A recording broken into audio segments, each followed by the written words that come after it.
Շնորհակալություն։ Պարոն Փաշինյան, քանի որ այսպես թե ձեր ելույթները, թե ձեր թիմակիցների ելույթները այսպես սկսվում եւ ավարտվում են հիբրիդային պատերազմի մասին ահազանգերով, անգամ տարբեր եվրոպական հարթակներից, նախ ուզում էի հենց ձեզնից լսել հարցի պատասխան ու տարբեր երկրների կոնսուլակները ըխում, ինչ է հիբրիդային պատերազմը, նախ ում է ուղղված, արդյոք հենց ռուսական կամ այլ, այսպես, քանի որ մշտապես խուսափում են կոնկրետ սլաքների ուղղությամբ տանել, հիմա հստակ ձեզնից է պատասխան ուզում լսել եւ այն, որ դուք պարբերաբար խոսում եք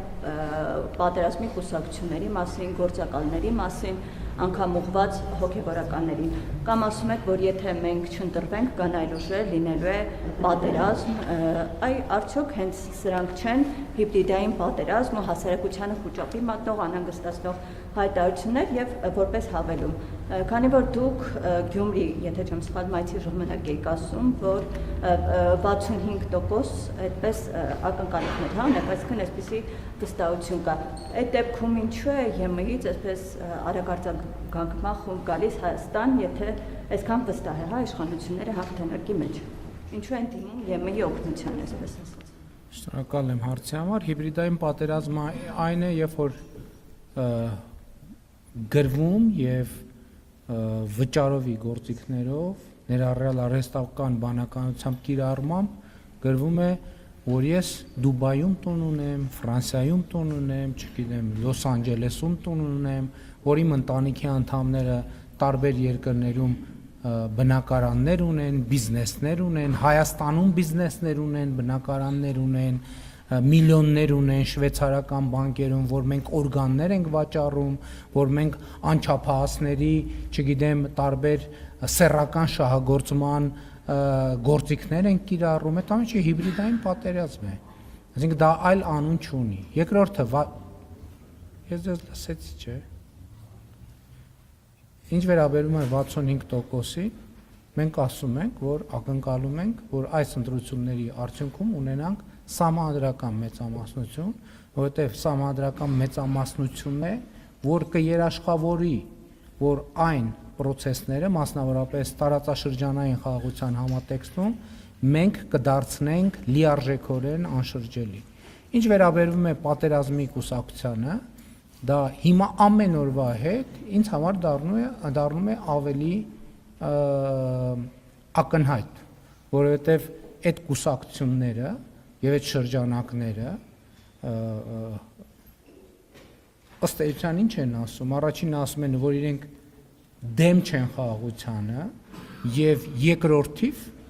սկսում են խոսել, որ իրենց իշխանության գալու պարագայում սկսելու են վերանայել խաղաղությունը։ Դա ես շատ ուղիղ առանց սեթևեթանքի ուզում եմ ասել, որ պատերազմ է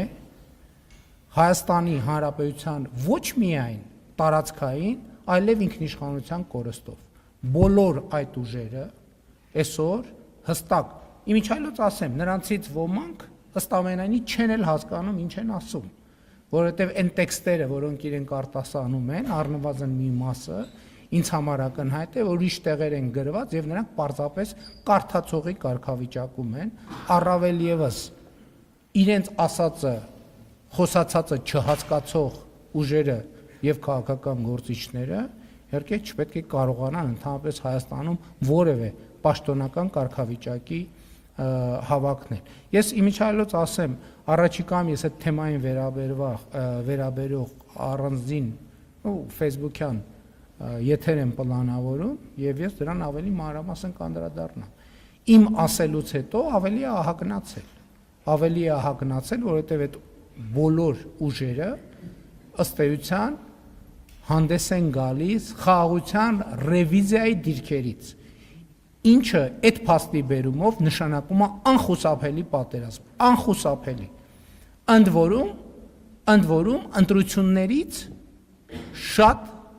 չանցած մաքսիմալ աշնանը ես վերլուծում եմ, չէ՞, տեքստերը ինչ են ասում։